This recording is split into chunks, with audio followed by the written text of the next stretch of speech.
Hello everybody, this is Leah. I'm an intuitive life coach at Soar Vitalization Healing, and I just wanted to talk to you a little bit today about the new year coming up. And I have not been online for a while, so I wanted to jump on and say hi to everybody. Sorry, I'm pregnant and the pregnancy's just been like kicking my butt a little bit. So I've been exhausted and kind of working through some of my own healing and integrating some of my own energies over the last couple months. So I haven't really been around as much as I was for a while, but I'm back now and I'm excited because I'm going to be going online for a while again, like on live. So turn on notifications for the group if you haven't, and we're going to be doing a lot of awesome stuff soon to kind of help us get ready for the new year, because I really want us all to be having the best new year ever. So I wanted to talk to you guys a little bit because something has been on my mind, and it's really about a lot of the stuff that I see, and I'm starting to notice this like at the end of every single year. I see people post like 2019, oh, it was the worst year ever, it tried to kill me, it did this, it did that. And it was like that in 2018 and 2017 and 2016. And I'm not like criticizing that per se, because some people really did have the worst year ever this year. But whenever I see stuff like that, I wonder, like, how many years are we going to keep going by and saying, oh, this year was terrible, this was the worst year ever, I didn't get done anything that I wanted to do? How many times do we start with New Year's resolutions at the beginning of the year thinking that we're going to change things, and then by the end of the year, we like blink and it's over and we're in the same place we were before, right? And whenever I see a lot of these people like posting about the worst year ever, I think a lot about my worst year ever. It was not 2019. My worst year ever was 2015. And that was probably the worst year that I've ever had in my entire life. And I was starting to think a lot about my story and why I'm here. And honestly, the only reason this group exists and the only reason that I'm even like a spiritual person or like I even went down this path that I went down at all is because 2015 was the absolute worst year of my life. 2015 was the year that almost killed me, like literally. Dark night of the soul, crying every single day, didn't want to be here, didn't want to be alive. And, you know, a lot of different things happened that year for me. And to be honest, nothing that happened was in proportion to the way that I ended up feeling in the end of that year, if that makes sense. And I don't know if anybody can relate to this, where you've had a period of your life where everything just feels like it's starting to fall apart. And a lot of people do have these kind of landmark years where everything just crumbles away and you don't even know who you are anymore or what you're going to do at the end of it. And that was my 2015. And I went through a lot of heartbreak that year, and but like I said, it wasn't really anything that, it wasn't really anything specific that was in proportion to the pain that I was, but part of my thing was I went through a really like traumatic childhood, and I went through a lot of really difficult experiences in my life, and it was struggle, and I like had this thing in my head, like, once I'm an adult, I'll be in control of all of this and nothing bad can happen to me again, right? So I kind of like grew up thinking, okay, only a couple more years, I'll be 18 and things can just get better. And I worked so hard on doing everything right. Like, I didn't have the opportunity, for example, to even go to high school. So I didn't even have a high school education, but I still found a way to like get my GED, and I went to community college, and then I put myself through a regular 4-year college, and I worked on like getting my graduate degree, and I did all of these things the quote unquote right way. You know, they tell you to get an education, to do this, to do that. And I did all of those things. And I worked really hard at jobs, and I worked 2 or 3 jobs, and I did all of this stuff that I thought was like the right way. And I was like, if I just do all of these things and I do all these things right, then nothing bad can happen to me again. Obviously, that's hilarious looking back on it, but I was like in my 20s, so what did I know about life? Anything, nothing.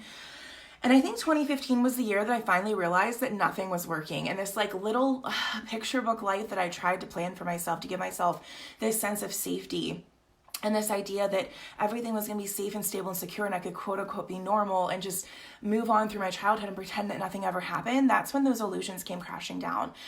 And every single feeling that I repressed, and every single time that I told everyone that I was okay and I laughed off my troubles, just kind of bubbled up inside of me, and I could not face it anymore. I also, you know, had a relationship that kind of was like looking in a mirror in a way, so it kind of had to make me face myself because I had no other choice at that point. So there I was, 2015, depressed as fuck, crying every single day, and just feeling so incredibly lost, okay? And my spiritual awakening probably had started a couple of years ago, but it was really just ironic curiosity. You know, I went to a psychic here and there, but I was like not really bought in. I started like looking into like Buddhism and stuff like that. And I started looking into different spiritual things just like out of curiosity, because some of this stuff, like the pattern started like a couple years before that happened. And then 2015 is when I just wanted the pain to stop.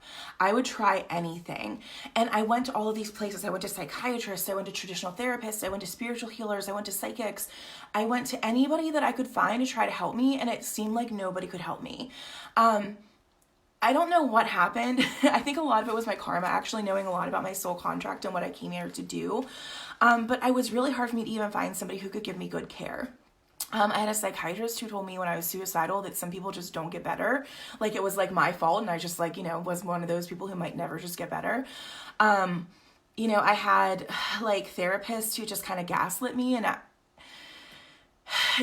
had spiritual people who told me that like things, I just need to start thinking more positively. Like I remember I went once to a spiritual healer, and she ended up blocking me because she said I blasted her with negativity. And I wasn't like yelling at her, being mean to her. I was just like, why is life so terrible? Why is the world like this? And why am I stuck here? And all this stuff.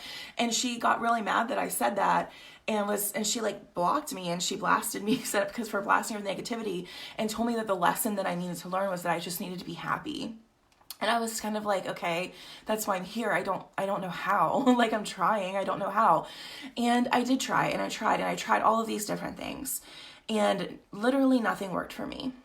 It wasn't until I kind of came to this like combination of like energy healing and spiritual practices, traditional therapy, and even medication at one point, was I finally able to get to a point where I was able to truly start to heal.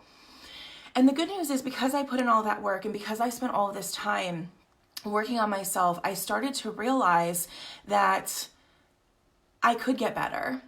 And I also started to look back, and I started to realize that because I had grown up in so much chaos and trauma, I was recreating these patterns that I had in childhood, because all of the survival instincts that I learned to get through those years no longer served me as I started to grow up and become an adult, okay?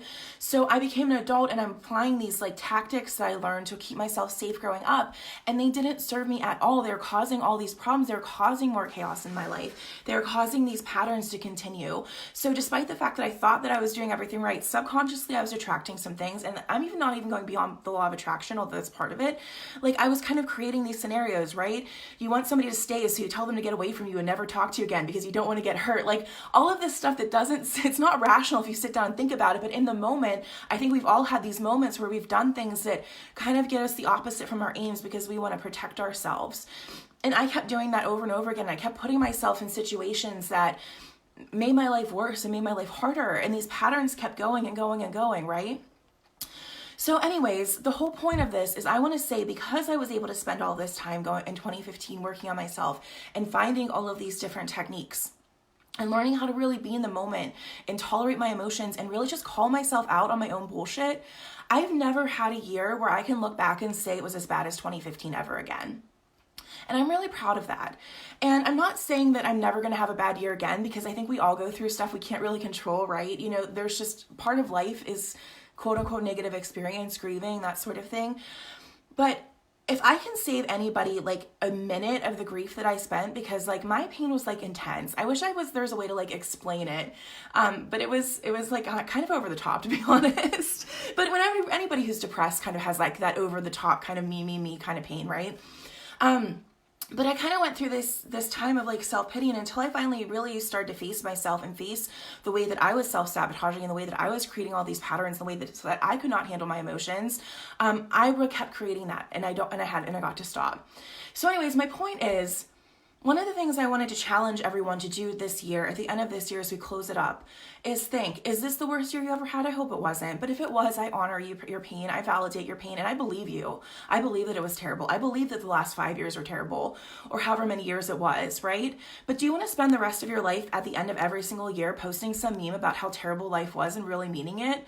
Like, do you really want the rest of your life to be like that? We cannot control who becomes president or who does this or who is in and out of our lives. But we can control how we learn to react to those things, how we can learn to rewrite our story in a way that serves us more. So I wanted to talk to you guys about that a little bit and just kind of start thinking about that. Like, what do you want your year to look like next year? Are there any ways that you might be holding yourselves back? I'm going to be posting a lot of content about this over the next couple of weeks, so stay tuned for the lives because we're going to have like different topics. And if you're on YouTube watching this, come join my Facebook group. I'll post a link in the description box of YouTube. And I'm just going to talk a lot about different ways that we can start working towards this, okay? And I do want to let you guys know, I do have a program starting on January 21st. It's going to be a 6-week intensive program where you start to really learn how to challenge your thoughts, rewrite your story, and start really practicing a new pattern so you can create a brand new life. A lot of times we go through our lives creating these patterns, these new circumstances, these new crises, because we don't really understand how to break them because they're so subconscious and because they kept us safe for so long that breaking them makes us feel really unsafe and really vulnerable, right? And it can take a lot of help sometimes to be able to get that. So I wanted to let you know, I also have this really deep 6-week program. We're going to go very deep, and I'm going to be launching that on January 21st. So if you're interested, send me a message and we can talk about that. And yeah, if you want to work on me one-on-one or schedule a private session, we can talk a little bit more too. But I just was leaving you with those thoughts, like how do you want this year to look? And just think about that. And we'll be talking a little bit more about that over the next couple weeks, okay? All right, I love you very much, guys. If you have any questions, let me know and leave me a comment in the box to let me know that you watched. All right, have a great day. I'll talk to you soon. Bye.